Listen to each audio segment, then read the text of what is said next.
the real study of psychology is the study of history.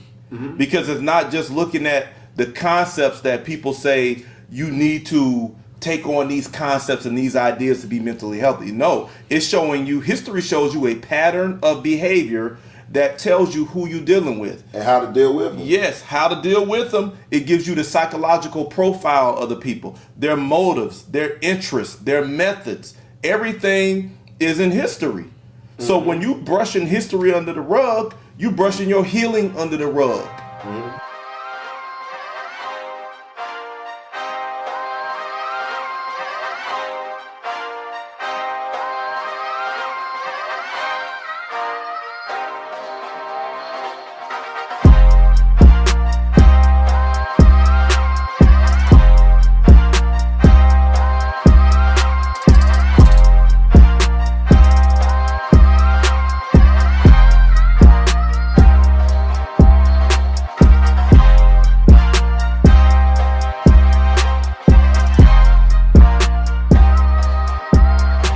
Welcome back to OG's Uncut Conversations on the Culture with your host, Priest Mode, and Big Cuz T-Rex. T-Rex, what it do?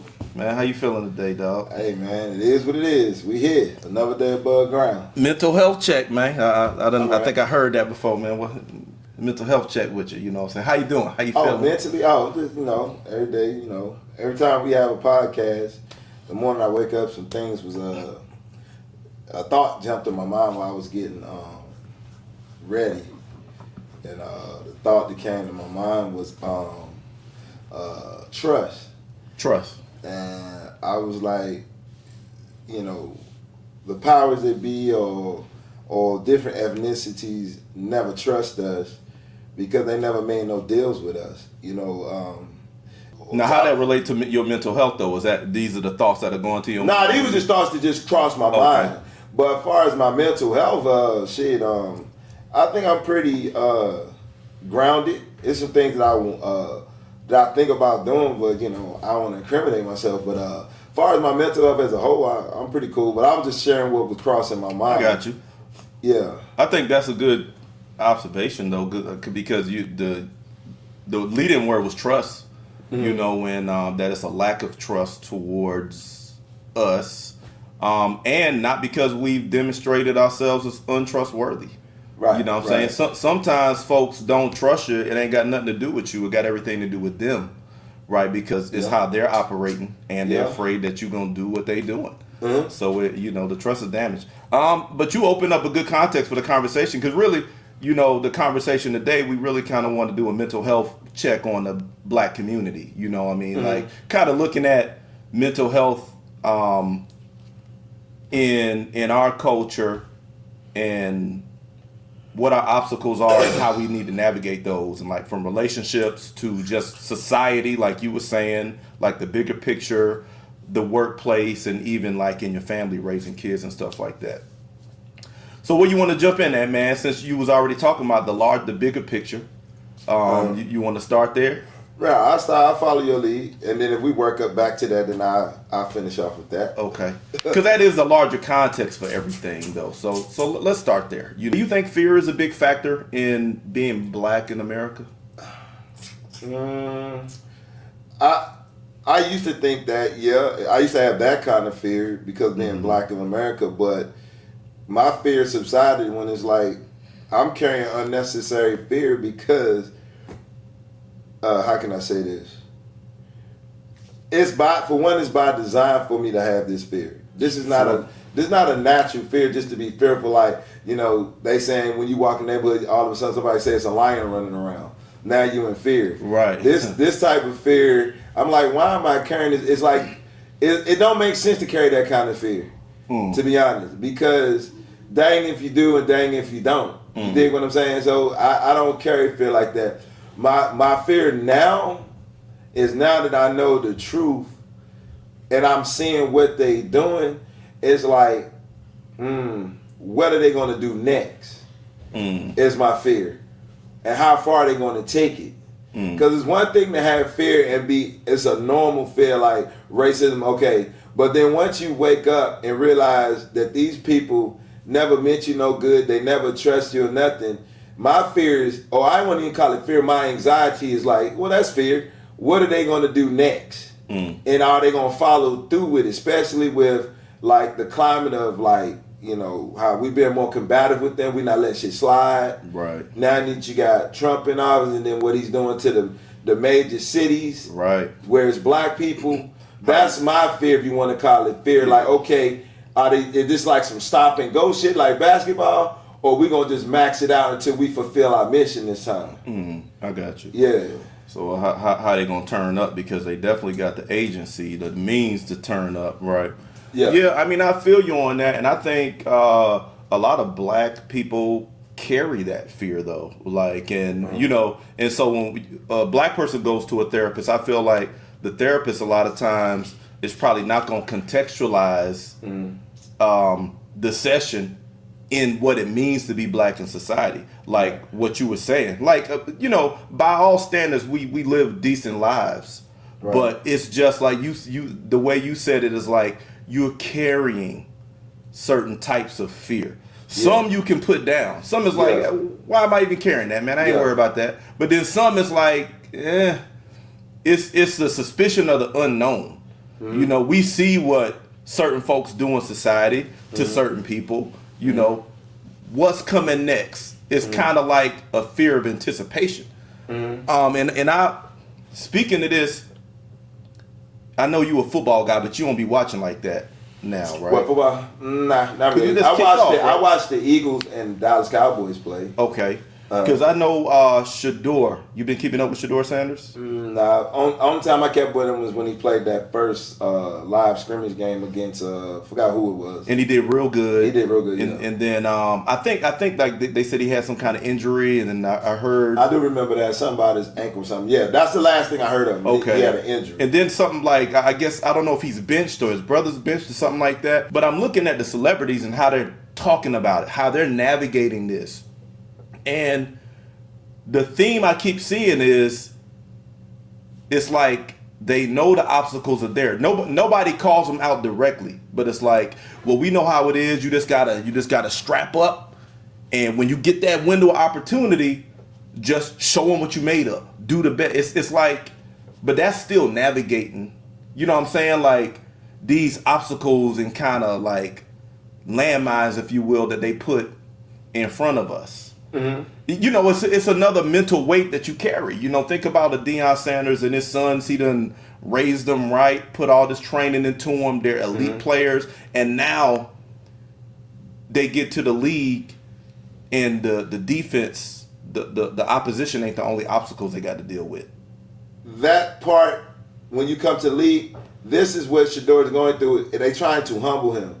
They trying to deflate his big head. Is that necessary though? Huh? Is that necessary though? I'm not saying it. I'm not saying it's not necessary. But did he have a big head though? Huh? Did he have a big head? To them, he went up. Look at his draft. I think that's the key. Look at his draft. I think that's the key though, the perception to them, and I think that's it's what not, I'm speaking to with the mental health. Yeah, to them, and that's a good point because it's not that he had a big head or he wasn't humble. Yeah, it's that they anticipated.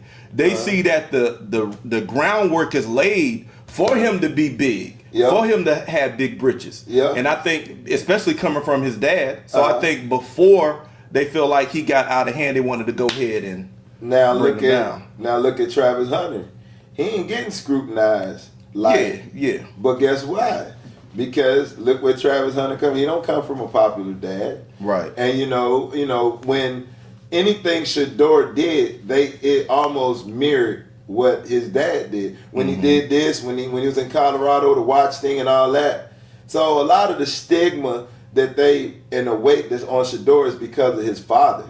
Of course. So, but they giving Travis Hunter ain't playing his best or whatever, but he's not being scrutinized like this. They don't have to humble Travis Hunter because when you see him do his interviews, you can tell he's already. It's like the way he's talking is scripted. Right. It's like it's like he's reading a voice prompt. They're confident that he's already on the program. Yeah, and he's well behaved. What is this dynamic that we're describing here? You know what I'm saying? This whole dynamic of you got us when we enter an arena controlled by others, and they flexing, they trying to humble you. What is that whole thing? What's the whole point of that? The whole, I guess it's buck breaking. You know what I'm saying? Okay. They trying to control you. They trying to break you down. They don't want you to get what do you call it? They don't want you to get, how do people say? They don't want you to get to smelling yourself, as the old people say. Now, buck breaking. Yeah. Trying to break you down, humble you. But I like the term buck breaking better, because it's like you got a strong, confident, intelligent, capable person. Right. And we got to break him. Because we want to retain the strength, but mentally we want you to be broken enough to be controlled and to follow our specific program. Mm-hmm. Right? So I don't know if we talk about this enough, how in the black community, black culture, there's always someone trying to break you. Yeah, and they're using celebrities to do it on all levels, not just sports. We done did so much, and I think, like you say, I believe it's because of woke thing, that this is all part of butt breaking. They want to silence us, and like, you got the money, but you're gonna, like I said, it's almost like they want you to be silenced while you're rich. Silence. You want to be well behaved. Yeah. It's like, but buck breaking, I want to focus on the word breaking, because if we talk about mental health in the black community, in society at large, we all know that people at higher and more powerful positions in society have a mindset toward us to break you. If they see strength, if they see intelligence, and they feel that in some way it may threaten their interests, even if that intelligence and strength is not even focused on their interests, right? That there's a constant overshadowing feeling of someone trying to break you, and we see it at the celebrity level because it's more visible. I'm just saying, like, I don't know if this gets enough conversation of what black people have to navigate, because when people rise to stardom, that's the beacon of hope for the group that they come from. The kids look at a Shador, a Dion, whoever, and they say, wow, I can start dreaming. My imagination is working. But then at the same time, kids, adults, and everybody who's drawing inspiration from that is watching them get hit. Whether they break or not but you're having to endure an attack. Yeah. Because if somebody's trying to break you, that means that they got to be hitting you in some way. Yeah.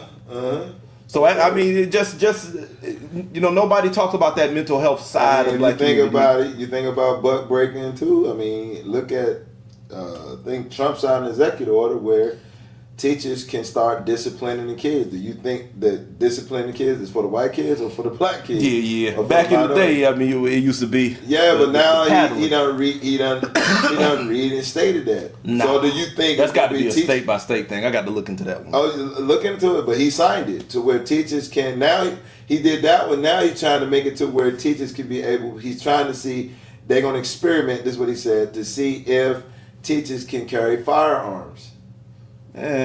So this is stuff that he's just said out of his mouth. I mean, that's a tricky one. That's a tricky one. Yeah. But I just think it's just we're rocking the boat too much now. Yeah. Because I mean, if you go all the way back to when Obama became president, then you got old boy that took the knee for the police brutality. We're doing too much rocking the boat. What does this do to the posture of a people like us?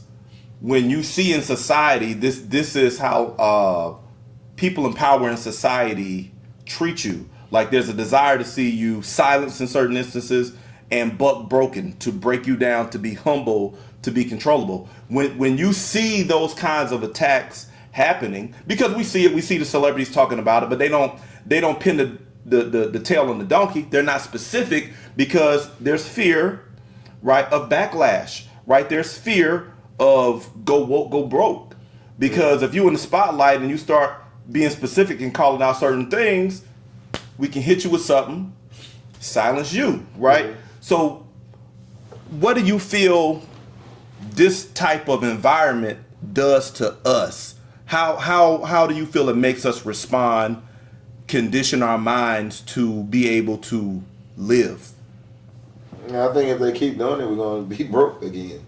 if you don't have no backing of history, information, understanding that really they never stopped doing it. They have always been doing it. They just gave you the illusion that it stopped. It never stopped. Right, it never stopped. So what we seeing now is they just turning up more, something that they already been doing. To get you to turn down. Turn down. But then now that you seeing them turning up, you like, oh shit. So it's they never stop. So you're saying it's like we're at a crossroads, and I'm agreeing. Yeah. We're at a crossroads because you're saying that the buck breaking, let's just call it the buck breaking that we're seeing is really happening at all levels, right? And it's only two options coming out of this. That's why I ask, how do a people who's under that kind of treatment respond? And like you said, either you get broken and silenced. And silence doesn't mean you ain't talking. Right. Silence means that you're talking a certain way. You got a script. You got boundaries. You got doctrine that boxes you in. Only certain places you can go. So it's either we go that way or we go the other way. We ain't having it, and we're going to stand 10 toes down and create a space that's mentally healthy for us. And I wanted, that's why I wanted to call the conversation kind of a mental health check-in, because that way that they trying to buck break us is not mentally healthy. Nah, Actually, at all. It's like in the Bible, actually when you go back to that, you're going to get treated worse. Because see, you came out and you saw what you needed to see and like, wow, but I'm broken because I don't want to go that way because I ain't built for whatever. So when I go back in, you think they're going to treat you the same way? Nah. Yeah. They're going to make sure you never get out again. That's facts. We got you here. We're going to make sure we keep you here. Yeah. Let's talk about history a little bit, because you talked about how if you don't like know your history and stuff like that, then chances are you're just going to get broken again and find yourself on a program again. Why is history important to navigating the roads ahead? It's like that thing. I think Master P got it from somebody. If you ain't willing to die for something, you willing to fall for anything. And I think you gotta have. I think history is the spine, the backbone for us. That's why we kept getting broken, because we didn't have nothing. We didn't have no backing. Which was intentional, right? Because it was the only book you could read here was... Because the only reason why, let's say white supremacy, Ku Klux Klan, the reason why white people or Europeans, however you want to maintain what they got now, is because they know their fucking history. They know where they got their education from. They knew before they had education how they lived. Then they understood that our ancestors helped reestablish their civilization, which they never had. Right. So they don't forget, and let's keep it real. To make sure that shit stay in force, look, most of your teachers are what? White. Most of your textbooks. Look at your world history, U.S. history. It don't have nothing about black people in it. Actually, they fussing and fighting about taking some of the black shit out of the schools. Of course, yeah. You see what I'm saying? We're saying, why can't we have our history in the school? So they don't even want that in the school. I think so. That's why I say history is a big point. I would say that asking is a problem. I think that we don't need to be asking to be included anywhere. Yeah. Because asking is getting back on the path to buck breaking. Because when you're asking somebody for something, it implies that they hold the power to deliver that. Now, there are some things that we need, but we're entitled to those as citizens and who we are in this land. All right, so we're entitled to that. So it's cool, but I'm saying asking, the mindset that we're asking them to do anything, especially things that we know are good for our mental health. Yeah. Teaching our kids history and stuff like that. I don't think, sure, we can get in those conversations about having it included, but I think we just got to take charge and bring the history into the household. That's the reason why I'm bringing it up, because black people, my people, they haven't got over the welfare mindset, the easy route. They don't want to put in that work to do that. Like what we got, nobody didn't have to hold our hand. We just was in a religion, and whatever happened to you to make you say, hold on, something ain't adding up. With me, something ain't adding up. Right. You got some people that's Christians now saying something ain't adding up, but they're too fucking lazy to find out the truth. So that's the reason why I said the school, but really we, like you say, we don't have to do it.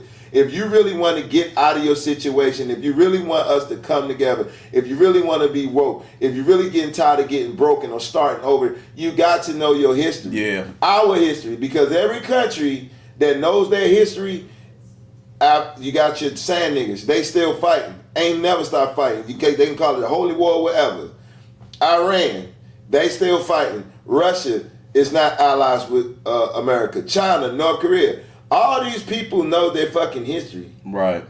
I ain't just talking about 100 years. I'm talking about history like way back. I got you. So, and when we start to take that path of learning, that's the part of the mental health to where we'll get to a point where things are organically happen, and we will keep doing it. We won't stop and stop, start and stop. It'll just keep building and building and building and building. That's why we need to know our history. We keep thinking like we need to come together. Why? We're not even mentally healthy. All they got to do is send in a spook or send somebody to disturb it, and here we go back down to square one. We must know our history. I got you. Yeah. It's valuable. It's like Sure. fucking up, like the main vein, your artery, or whatever. Yeah. I mean, history is essential, and like we were talking before, being woke is just the beginning. Right. Being whole is the destination. Yes. Right. Being whole, mentally healthy, and history is a part of that. And a lot of people don't understand how important that is to history. You know, I put it in the book. I did a video the other day to you probably didn't see it, but I did a video to people who knew me from church, and I said a lot of y'all are reaching out, and it's the same theme that you think what I'm doing, writing the book and the podcast, is out of hurt and anger, hurt and hate. But I told them, I said, history is not hate. History is not hurt. History is your story. And I went on to tell them how a lot of y'all are afraid to look into history because you fear that it's going to conflict with what you believe. And you don't know what to do with that. But I was telling them that point, that intersection, that tension, when you studying history and it comes into conflict with your faith, that's where your healing is at. That's what you need to sort out right there. Because it's that tension that you keep sweeping under the rug just to keep your faith intact. So you're taking a whole part of your historical identity and sweeping it under the rug just to keep your faith in a good light. And that's not healthy. No. You know what I'm saying? I'm going to read a quote real quick that Dr. John Henry Clark said about history. He said, history is not everything, but it's a starting point. And I think the starting point is really just being woke, what they call being woke. History is a clock that people use to tell their political and cultural time of day. It's a compass they use to find themselves on the map of human geography. It tells them where they are, but more importantly, it tells them where they must be. And I think we must be mentally healthy. We must be mentally whole. And if we don't embrace our history, it's no way we can have the backbone to withstand the backlash. Yeah. We will never start and finish. Facts. We'll never start and finish. And that's, I was like, man, why every time, like the Black Panthers, they started but they couldn't maintain it. Facts. Because we didn't have enough people that was like-minded. You know, I think they started at the right time, but how they did it, I think was premature. I think what they should have been doing is what we're doing now. They should have been educating first. Right. Educating first. Yeah. They had enough education to get people in or to lure people in, and then you just went combative. You cannot, it's just like fighting when you're a boxer. You can't get in the ring yet until you instinctively know the science of boxing, the art of fighting. Sure. And knowing your history is an art of fighting. They don't think it is, but you start, when you learn, study your enemy, you know the psyche of them. Like I always said, if you really want to know the psyche of a white man, study the Bible, read the Bible. They the ones that wrote the damn thing. And see, that might hit a lot of people the wrong way, but it's the truth. Nah, let that one breathe.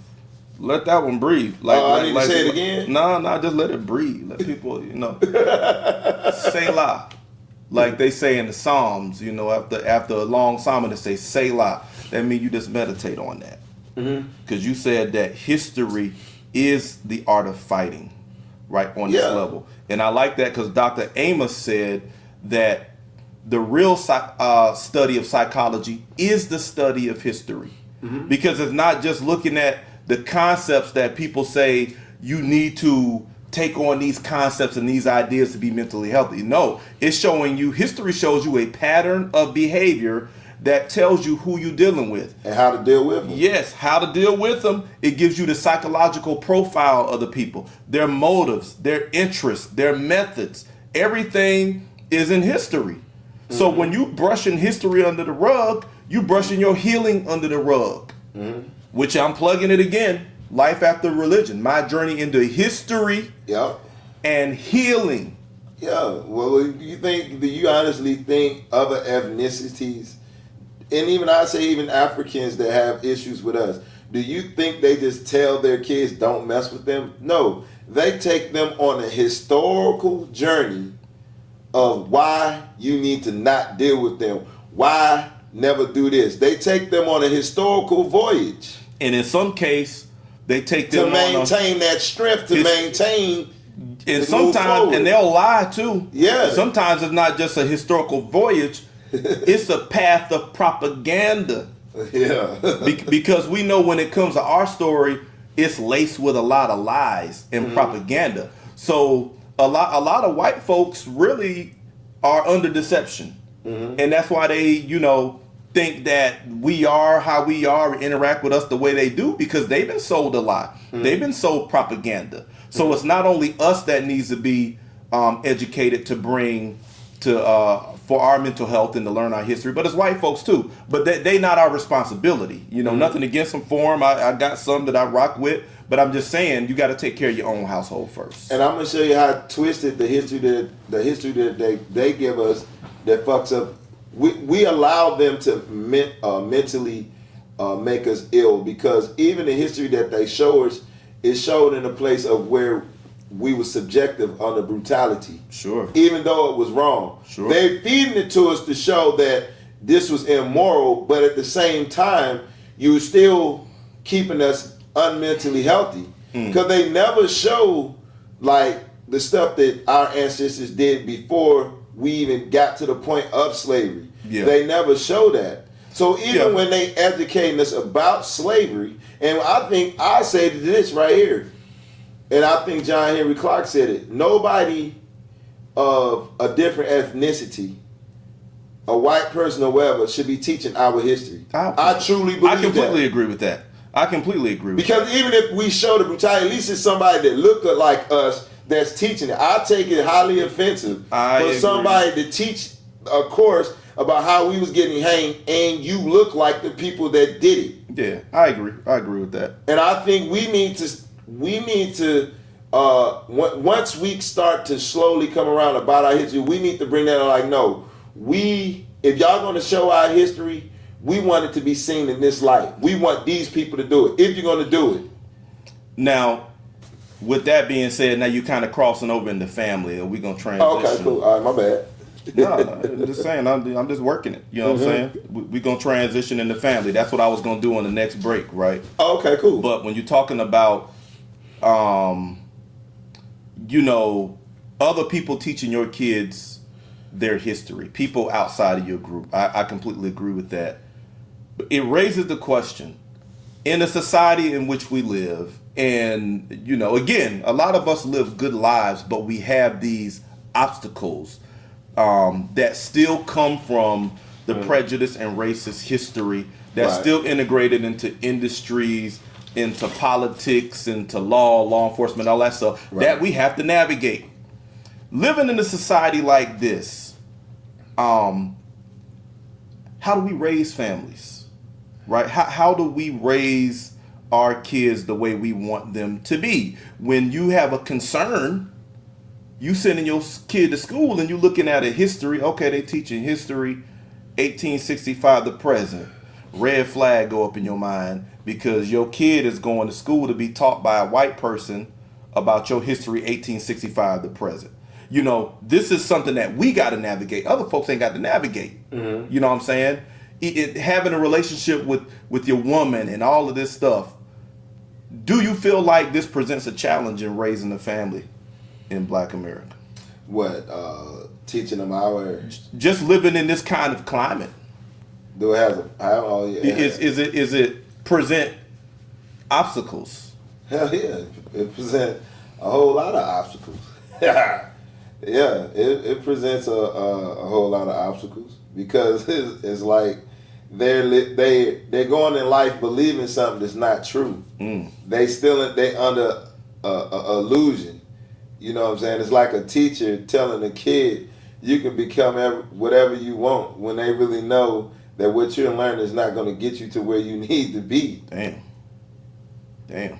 Teachers still do that shit to this day. Right. Oh, you can be whatever you want to be. No, what we need to do is like you said, if they teaching history back in 1865, we need to also show them what our people was doing back in 1865. Like I think like some Nat Turner type shit, some John Horace. We need to show them so they can ask questions like, even if they go back to school, well, my dad said around that same time this was going on. Can you explain that? Or did you know about that? I think my son did that and he got kicked out of school. Now out of school. I got to ask that question. His English teacher kicked him out. Do we want to send our kids into that kind of fire? Right? Where you're learning the truth at home and they're teaching a watered down version at school. Do we want to put them at odds with their teachers? Well, I put it like this. I really didn't put my son at odds with the teacher. I think the truth that I told him about our people at that time made him put odds I got you. Because he couldn't accept the history no more. The way she was teaching it, difficult for him to accept. It's difficult because he's not understanding why ain't this in the book. And when the teacher, it was about the emancipation, matter of fact. Okay. In 1876. And I brought up some stuff that was happening around 1876, why Abraham Lincoln brought the emancipation, because there was a lot of revolts that was going on. It was swept under the table that's the reason why he did the emancipation. I want to say that's around when Nat Turner was going around. Nat Turner was earlier. He was 1831. Yeah, but it was still revolts going on. Of course. And that was the reason behind the machine of what motivated the emancipation. Right. And I told my son about it. So when he went to school to ask the teacher about it, the teacher was like, well, he waited until the teacher was like, do y'all have any questions? He raised his hand and the teacher was like, well, I don't know if that's true. And he said, well, my dad showed me. He's like, I can Google it if you mind me reading in the class. And the teacher said, no, not right now. Maybe next time, or when I have y'all do a report, you can write about it. Okay. So as time went on, my son kept bringing up some more stuff. Every time the teacher was talking about something, my son was like, well, around this time was this. What he was doing was I think he was just challenging the teacher. And I guess the teacher was getting tired of him like taking over the class, because the kids started turning around and was like, they were shocked. How do we balance this though? I'm getting... Okay, I got you. I'm hearing your story, but you know what I'm saying? Like, we got to do double duty as Black parents if you're teaching your kids our history. Yeah. Because we know that the most of the schools that they're in can't teach the history, or they can't teach the history the way that it is. That's going to really connect with who they are. So it's like you got to do double duty. You got to send them to school, because it's illegal not to, unless you private school them. I guess that's an option. Yes, right. But a lot transfer teachers. A lot of parents are at work and stuff like that. They can't homeschool their kids, so they got to send them to school. Yeah. But then you don't want them brainwashed, so then you teach them at home. But then you also got to help them how to navigate in the class. You see what I'm saying? Because the pressure. Because I mean, if you really think about it, it's just like you was a Christian and you hear about the truth about the Bible. It's hard to still be in that atmosphere and hide the truth. It's like you like this, you bubbling up inside because you ready to explode, because this shit that y'all teaching is a lie. And I think it's hard. It's fucked up that we have to do that. But that's what I'm saying. Yeah, mental health. Yeah. We talking about the mental health challenges in the black. Just for us to know our mental health check, just to know your own story. Yeah. And then if you teaching your kid your history at home, and then they're in conflict in the classroom. Yeah. And now if they demonstrate that intelligence in class, yeah, it's demonized, right? Uh-huh. And they're antagonized for being intelligent, right? So it's even you kind of in a way. So have we always been living in peace? No. Hell no. We've been living under attack, thinking it was And peace. we got to be, and that's why we want to bring this conversation to the forefront, so we can be honest about what we're dealing with, and then we can decide how to deal with it. Because we talk about the fork in the road again. Yeah. It's an attack on woke, right? Yeah. And it's a war on woke. It's either you brush it back under the rug. And go deeper into mental unhealthiness, mental unwellness, or you strap in, embrace your mental wellness, and go the other way. But when you're going the other way, it's more than just teaching the history. It's more than just learning the history and teaching your kids. It's also, you also have to teach them how to navigate their environments. Yeah. Because just teaching them is fucked up. It is fucked up. But it's the burden that's on us right now. Because if you just teach them and send them out, you're sending them out to the wolves. Yeah. You got to let them know, okay, you know this, but go ahead and do your work, get your grade, and move on, right? You know, you don't want to put them in a situation where they're going back and forth with an authority, right? So now you're having to teach your kid how to navigate in the class and with the police. Yeah. Because with the police too, it's an authority that you got to navigate. In school, you do too much, they're gonna expel you. Yeah. And you ain't doing nothing wrong. Yep. And they start putting them labels on you. Yeah. He's combative. Defiant. He's disruptive. He's defiant. He's belligerent. And really all of those are misnomers for intelligent. Yeah. Because really the kid just intelligent. Yeah. And he's trying to connect education to his identity. That's all.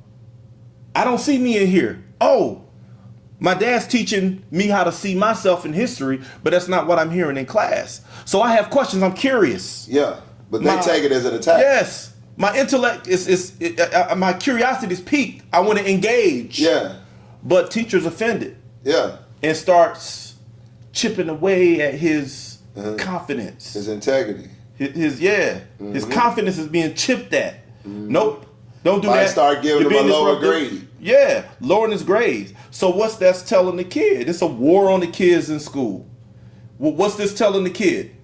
Okay, then that's not good to do that. So because when I do that, so am I gonna break, or do I do, or just suck it up and just sit and just learn this half of my history, because it's his history, so I'm only learning half of the history. It's just so crazy. It's just so messed up on so many levels, and it's crazy. But I think that's at the end of the day, we got to teach our kid our history. At the end of the day, I agree. Now, there's no way around that one. To deal with this, do you think? Because in my mind, I'm thinking like, if you got a strong family base, you can navigate this, right? Let's talk about the family. Let's talk about the man and the woman. Okay. Because kids don't get here by themselves. You know, we talking about fathers teaching the kids history, mothers sending them into a potentially combative environment in school. But let's go to the household, the black family, because this also exists in this same context. The kids are coming from there. What kind of family do we need to have, right? What does a family structure need to be like? Well, when you say man and woman, I think the first thing a man should do, and I think this might be outside the box of dating, see where the woman is headed academically as far as knowing our history. Okay. That might sound weird, but no. Let's see. You like you might be with a woman that's, you know, look good, got a bad body and everything, and realize that she's heavily in Christianity. Yeah. That unequally yoked. In the Bible, they say unequally yoked was sinner and saint. Right. But see, I'm gonna say unequally yoked, woke, and Christian. Right. So, so I think that's what we got. Woke Christian, unequally yoked. Yes, because that conflict is going to happen. It's just like you being a Republican and your wife being a Democrat. If you're woke, don't get yoked. Yes, yeah. So I think that's the first thing that you should do if you're dealing with, not even getting married, just dealing with any woman. Especially if y'all having sex to where, not just sex, especially if y'all got a relationship to where y'all like engaged and it's a problem y'all might end up having a child. Because even if you're not with that woman and y'all have a child, if y'all have the same like mind, y'all can still have a healthy relationship and that child can still get educated in the right way, even if y'all not together. Facts. Yeah. The right mindset. And I'm with that. You know what I'm saying? It's all about the mindset, because if you can get on the same page with the same mindset, then you can bring up the type of person that you need to come out of that child. But I'm with you. Woke and Christian probably ain't, because equally yoked. If you and it could be a nice person, it could be a great Christian person. However, ain't gonna work. The ideologically it's gonna be tension, because that person is gonna be pulling another direction, and it's gonna cause a strain and stress. And the places where you identify issues with your kids' upbringing, they not gonna see no problem with. And they might even say, well, I'm indifferent, but when you start saying, okay, then we're gonna go this way, but they got a problem with you going that way. Yeah. So it's tension. Yeah, I agree. Because your child getting older, she got him reading the Bible, but you got him reading like your book. Yeah. I got him reading Bass Reeves. I got him reading John Henry Clark books. She may have a problem with that. Right. Because she wants him to go to church, but he like, Mom, I don't believe in that. Yeah. And I need questions asked until I get them answers. Mom, why do I have to go to church when that book right there, I see through history that they okayed slavery? Sure. So that's why I say, when you say when it's nation building or family building, first you got to find out if that woman is, I ain't gonna say woke, how much of our history do she knows? Yeah, and where's her mindset? On it. It's almost like you got to do a mental health check.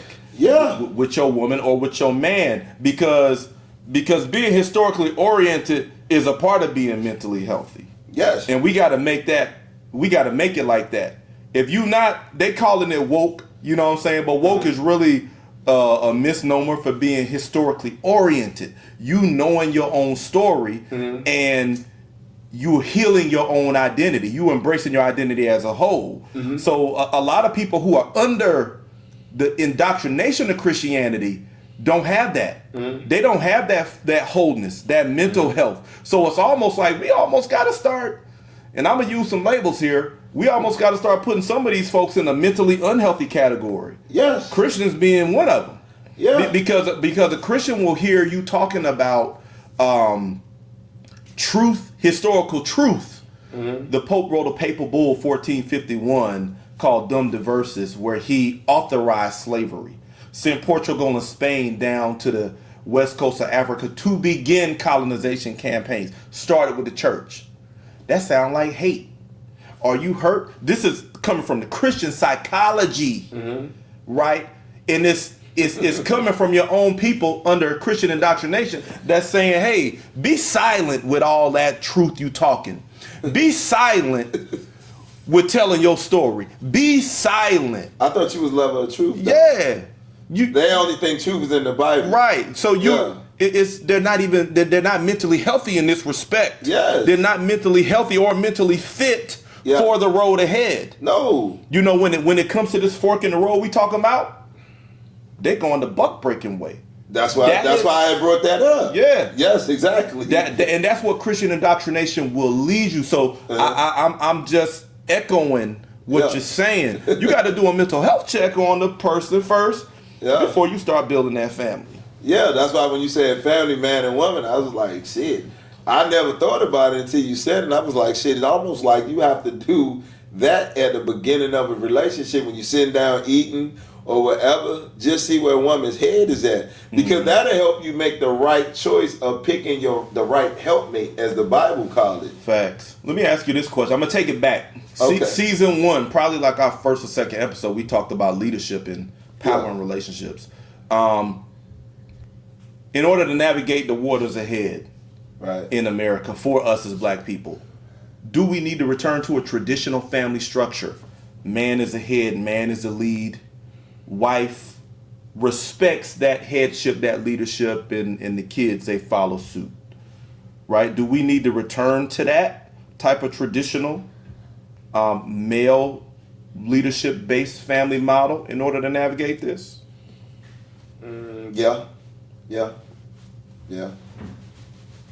Why do you feel that way? I realize I be putting you on the spot with these questions. No. I used to say this, like, when I throw these questions out, they are not, but I'm just saying. Because people think what we doing is rehearsal. But you be answering them, I just got to say this. I be throwing these questions at T-Rex, and he has never heard this stuff, right? Yeah. I just be throwing the question, and he be answering, so I'm just saying, like, I be kind of putting you on the spot. But why you feel that way? No, the reason why I say that because it's certain things women do naturally and certain things men do naturally. Oh, we going to nature. So, Okay. I have to start there. Okay. If we talking about structure and order, and I'm not coming from no Bible God, man, no, get that out your head. What I'm about to say does not have nothing to do with Christianity. This some ancient philosophy. Sound like you coming from the matriarch. You speaking from your culture. I'm speaking from my culture, the matriarch. Not the patriarch. Patriarch, but I'm talking about the matriarch, man and woman. Okay, all right. So throughout history, the man was always the head, and the woman, it really wasn't a man as the head. It was more like a horizontal, a parallel. Sure. Because the way they do it, they do this over the top thing. They put it as a hierarchy. Instead of a continuum. But how I answered it was a continuum. You didn't see, if you go to look at the statues in Africa, you don't see the man sitting up top and the woman sitting under him. You see him sitting here, then the woman, then the son. Now let me straighten it out because you just said the man was always leading. Now you're talking about like a continuum. So a continuum. Bring that together. So is the man leading? The man is still leading in the parallel way. Okay. You know what I'm saying? It's just like think of a tank or whatever, or one of them janks to scoop up the dirt. Yeah. The jank to do the dirty work. Right. Is the front part. Right. It busts the ground and lift up the dirt. Men naturally do what? The dirty work. Right. So where's that thing at? It's in front of it. And everything else that needs to nurture the soil is where? Behind it. Right. It's just like a tractor. Right. So think of it like that, but it's parallel. Right. It's not overstacking. Right. It's one mission. It's one mission, but you need somebody that's strong enough to bust. I feel you. Yeah, so it's still the man must lead. Yeah, I think I think maybe to some extent we're built and structured for that. I'm with you. Yeah. I think to some extent that the way relationships have been framed has created combativeness and tension in our community. The man being the head, the way or leading, the way leadership is interpreted is, I feel like, is a negative. Even though you see women on dating shows saying that they want a man who can lead and stuff, but I'm not sure if folks really know what that means. I think a lot of people, men and women included, look at leadership in a stigmatized way. They look at leadership as someone taking control of their lives and restricting the freedom of what they can do or how they should express themselves, right? And I think that's a very stigmatized way to look at leadership, when in reality it's a unit. Well, I got another word for leadership. We'll put anything you do, you must have a solid foundation. Right. You gotta lay the foundation for anything you do. That's leadership. You can't go nowhere unless you got a solid foundation. That's facts. You couldn't drive your car unless the foundation of that street. You dig what I'm saying? And who's good at building and laying a solid foundation? What are men normally good at building, right? That's facts. Women are normally good at what? Decorating and making a home a home. A man always say, I need a woman to make this house feel a home. A man can build a house, but he can't fill it up unless he got a woman to have kids with to fill the motherfucker up. Even if he do fill it up, it's like the energy the woman brings makes it home, the nurturing energy, the spirit that she brings. So I never heard a woman say, I'm getting a house for me and my man so we can build a family. You always hear a man say that, or if a woman get with a man that has the potential to get a house, she's saying, baby, let's work towards a house. Mm-hmm. She's putting that responsibility on the man, and the man naturally wants to do that. Fact. And he's going to do that. So women even got to understand that they actually want leadership. They suggestions. You're telling the man to lead, but then when the man lead, for some, I don't know, it's a woman thing. For some reason, I don't know, you start glitching or some shit. That's what they like to use today, glitching. I think it's the perception that we take a leadership, man, and the messaging that's pushed to a lot of women and men about what leadership is. And I think it makes a lot of women want to struggle for power in relationship, when in a lot of ways power is a shared dynamic in relationship. But the man is still, I think, leading, because it's like again, he's in front, he's busting up the ground, he's architecting, he's employing the logic, right? He's the stability, he's the rock, right? And he creates a space for her to do what she does. And I think that really it's not about somebody being over you. It's about people getting in the role that's best suited for the results that you need as a family. Yeah. That's really what it's coming down to. Yeah. That's really why if a man is leading his head, that's why. Because a man, if he's a good leader, knows when to listen to whoever's following him, whether that's in an organization or in a relationship. Good leaders listen. Good leaders know how. It don't mean that you take everything that's being said, because a good leader has a discriminate ear. A good leader knows how to hear and sort out, okay, how does that fit in the priorities and what's best suited to incorporate. Yeah. And it don't matter where it's coming from. It could be coming from his woman, his kid, wherever. That work. We doing that. Guess what? I say this, and this is being the asshole. Women don't like men to lead. You shouldn't want a man to open the door for you ever again. Okay. All right. Because guess what? For you to get through that door, to be led through that door, what you got to be open. And he let you in. If you want to get out, you want a man to be a gentleman and get out the car. You gotta wait for him to open the door. Don't get out before him. Let him take the lead. He gotta get out first and open it. Is he not leading first? He getting out first and he open it. But so if you don't like being led, don't feel fucked up when a man don't open the door for you. Some women don't want you to open their door though. You know what I'm saying? I mean, she don't want to lead them. I hadn't seen a lot of that lately, but I've seen it before where, you know, a woman she feeling like this. It's like, I don't need you to open my door. All right. Okay. You know what I'm saying? But I mean, I'm feeling you. I think at the end of the day, we got to be honest with who does what best. Right. Right. Because when we talk about being in a mentally healthy state in society, in the family, being in a mentally healthy state means that you ain't got no problem with saying you better at that. You do that. I'll take cues from you on this. You better at that. You do that. You know, but at the end of the day, like you said, a man is built to handle stress. Stress is responsibility. And in my opinion, that's really what qualifies him with the raw materials to lead, because he's willing, able, and it's a part of his pride to put the shit on his shoulders and get to march. To be a leader, people don't understand you got to take hits. People think being a leader is a cakewalk. Taking that stress, yeah. You got to take hits. You do. You do. And men are built for that. Yeah. Yeah. Women are like, oh, I'm not about to do all that. That's why I said it's natural for men. Take honor and pride in that.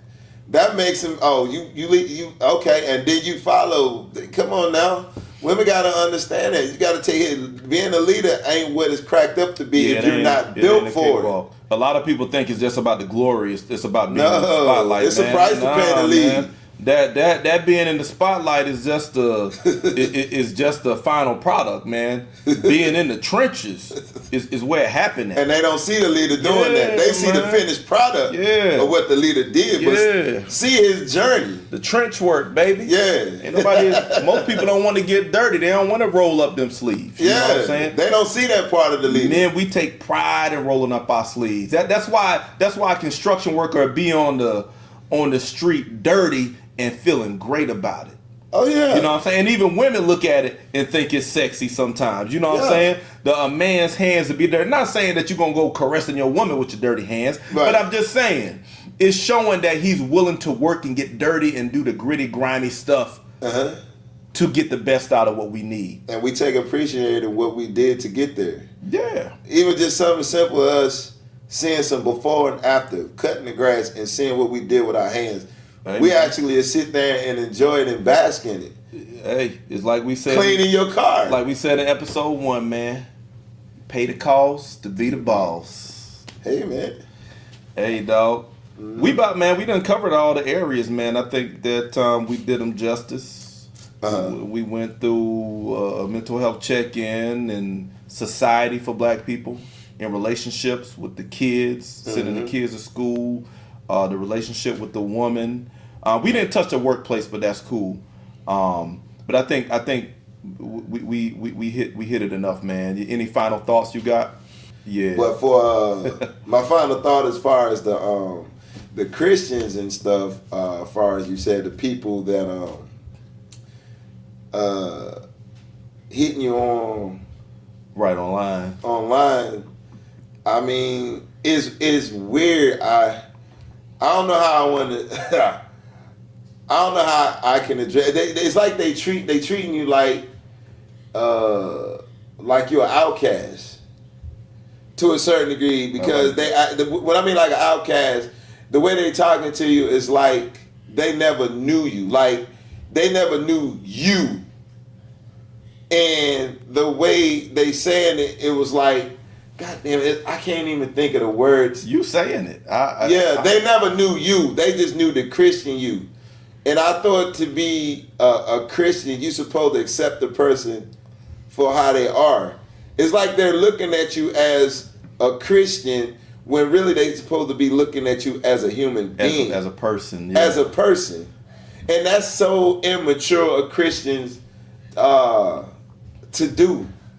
It's a mental health deficit that comes with being indoctrinated. Yeah. Because you're describing it right now. You know, so somebody goes a different direction, and all of a sudden you act like your memory bank been like you're not human. That's why I say like an outcast, like you was an alien. You acting like the Men in Black. They put the thing on you real quick, right? And all of a sudden you like, hey, who are you? You know what I'm saying? And Christianity holds mental health deficits for us. I'm gonna say it outright. That's why I say my journey into history and healing. I needed to be healed. Yeah. Because I was indoctrinated. You think it's a good thing, but it is really creating mental health deficits in you when you're indoctrinated. If you don't understand what this Bible and this book is about and you ingest it, you are creating mental health deficits and pitfalls, and it's cutting off your empathy, your ability to empathize with people, because it creates these boxes that people got to go in. Good, evil. Yeah. But when they step out of that box, you don't know what to do with them. You got, you go over here. Yeah. And you're not able to look at them as a person in real time. And this is my final thought on that. And then they wonder why their kingdom is falling. They're not even living to the code of the Bible. It's destined to fall, though. Yeah. The kingdom of God is destined to fall. I'm going to say it like that. Yeah. The Bible, because deception is baked into its design. Yes. And when people start seeing the truth, the deception is going to dissolve. That's just nature. It's going to happen. Y'all think, and I see some of y'all out there, you know, when I'm putting videos, you put more videos. You know what I'm saying? It's like you feeling like it's a competition. It ain't a competition. You know what I'm saying? What I'm doing is going to happen whether I participate or not. Yeah. It is the way things are moving. It's bigger than me. Duh. Yeah. Duh. I say, you know, it seems like the more they pray, the worse the shit getting. Hey, dog. Yeah, but anyway, that was my final thought right there. Got it. So in closing, man, we at a crossroads, you know, right here. The war on woke, we have enough information to see what that is now and to make a choice. Are we going to win that war? We going to lose that war? Losing that war is a detriment to your mental health, your well-being, your family's well-being. Winning that war is gives you health, wealth, and wholeness as a person. Because that's really where wealth comes from. Wealth generation comes from a wholeness in your state of being, in your mindset. So winning the war on woke is becoming whole, right? And that's what we want to do. And we at a crossroads, and we got to know that, and we got to make the decisions toward wholeness. Which way you gonna go? No doubt. Door number 1, door number 2, or door number 3? Let's go. It's like that red pill, blue pill. I was just about to say it like Matrix. It's like that red pill, blue pill all over again, man. You want to go back to comfortability? Choose wisely. Choose wisely. You want to unplug? Yeah. Hey, well, that's it today, man. This has been OG's Uncut. Another conversation on the culture from your host, Priest Mode, and Big Cuz T-Rex. Hey, man, I know y'all watching. Make sure you don't watch and hide. Go ahead and like and subscribe. Don't be chicken. Till next time, we out. Peace. Peace.